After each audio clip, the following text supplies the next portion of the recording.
Agar bir hafta uxlamasangiz nima bo'ladi? Birinchi kun hammasi joyida, o'zingizni qahramondek his qilasiz. Miya hali adrenalin va kofe kuchida ishlayapti. Ikkinchi kuni diqqat qochadi.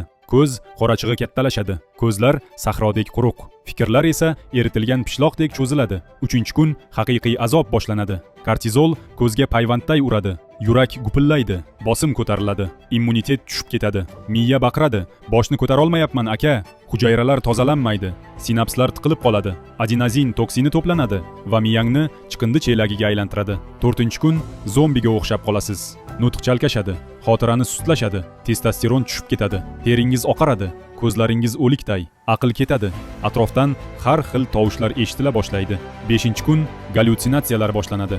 Miya endi tush bilan haqiqatni ajrata olmaydi. Immunitet minusda, qondagi shakar sakraydi, terlay boshlaysiz, qaltiroq tutadi, hamma narsaga jahl qilasiz. 6-kun tana o'zi sizni o'chirib qo'ymoqchi bo'ladi. Mushaklar itoat etmaydi, muvozanat yo'qoladi, reaksiya 0. 7-kun tirik murdasiz. Miya o'zini yemiradi.